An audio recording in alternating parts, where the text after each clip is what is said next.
Bonjour à tous, je vais vous présenter un tutoriel qui est dédié à l'apprentissage des bases du JavaScript.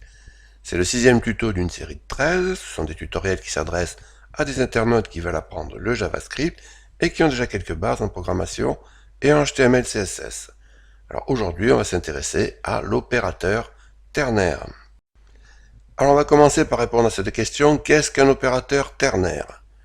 Alors dans opérateur ternaire, il y a opérateur. Un opérateur, ça fait une opération et ça produit un résultat. Ensuite, il y a ternaire qui veut dire trois éléments. Donc c'est un opérateur à trois éléments, un opérateur à trois opérandes.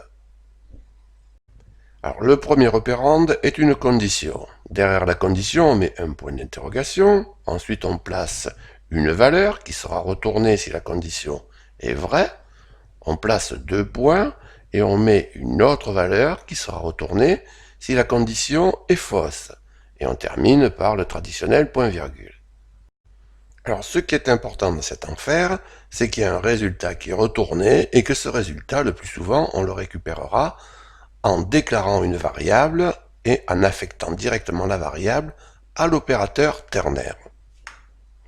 Alors il ne faut pas confondre avec une structure if condition else qui elle ne retourne rien, donc ça n'a aucun rapport. Alors pour ce tutoriel, j'ai créé sur le bureau un fichier ternaire.html. Je vais placer dedans une structure minimale pour qu'on soit prêt à coder notre JavaScript. Alors je vais déclarer une variable condition qui va simuler ma condition en quelque sorte, que je vais affecter à true. Puis je vais prendre notre variable x, cette fois je vais affecter à un ternaire, donc condition, point d'interrogation, je prendrai 1 si la condition est vraie, et 0 si la condition est false. Et là, j'affiche cette variable. Alors on va cliquer droit, on va choisir Open in Browser, et c'est 1 qui est affiché, donc la condition est vraie, c'est la valeur 1 qui a été affectée à x. On va changer cette fois, on va faire les deux au moins une fois. Open in Browser, cette fois c'est 0 qui est affecté à x puisque la condition est false. Alors qu'est-ce qu'on peut dire d'autre? Alors, cette condition, si ça vous gêne, vous pouvez mettre une vraie condition, 50 plus grand que 0. Vous pouvez également mettre une expression, ici peut être 2, étoile, étoile, 3. Donc étant donné que 50 est plus grand que 0, on va le faire, ça devrait afficher 2 puissance 3, à savoir 8. Alors vous pouvez, si vous avez envie, mettre tout le ternaire ici, directement dans le alerte. Ça aussi, c'est quelque chose que vous pouvez faire. On n'est pas obligé d'affecter. Oui, c'est la même chose. Ce que vous ne pouvez pas faire, c'est ici, par exemple, mettre des séquences d'instructions. Vous voyez, 4, moins 4. Ici, là, syntaxiquement, c'est faux. Vous ne pouvez pas enchaîner les instructions à cet endroit-là.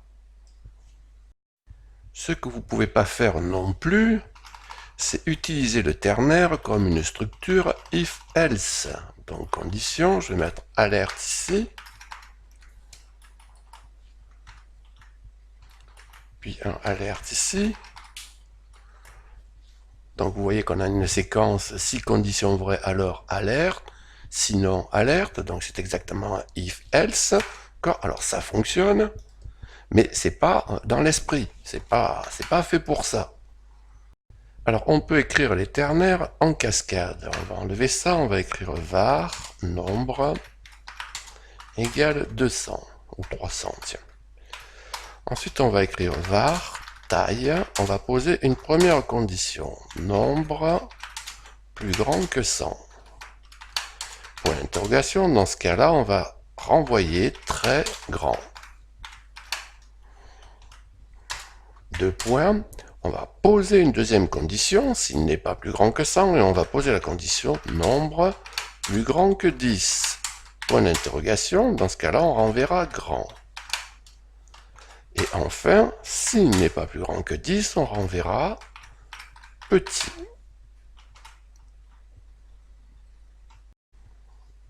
Et maintenant, on va faire une alerte de taille. Point virgule. Donc nombre vaut 300, je vais faire un open in browser, et il va m'afficher très grand, c'est normal. Ici, je vais prendre maintenant 75, inférieur à 100, open in browser, et il va m'afficher grand. Donc vous avez compris comment ça fonctionne. Alors je vous conseille pas, ça manque un peu de lisibilité, je vous conseille pas de faire des choses de ce type, mais ça peut se rencontrer. Alors, à la place du ternaire, vous pouvez utiliser un if, mais pas le contraire, attention. Alors ça, je l'ai programmé séparément.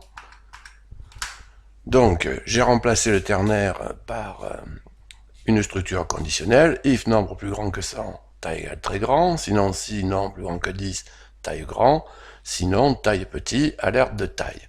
Donc, je dis bien, vous remplacez le ternaire par un if, mais pas le contraire, vous remplacez pas un if par un ternaire.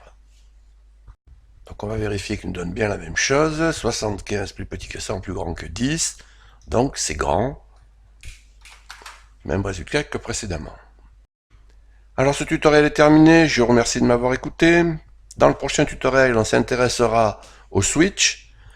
Alors si vous voulez être prévenu lors de chaque mise en ligne de nouvelles vidéos, je vous rappelle que vous avez la possibilité de vous abonner à cette chaîne. N'hésitez pas à intervenir dans le fil de discussion, et si ce que je vous explique vous intéresse, un petit coup de pouce vers le haut est toujours le bienvenu. Je vous remercie, à bientôt.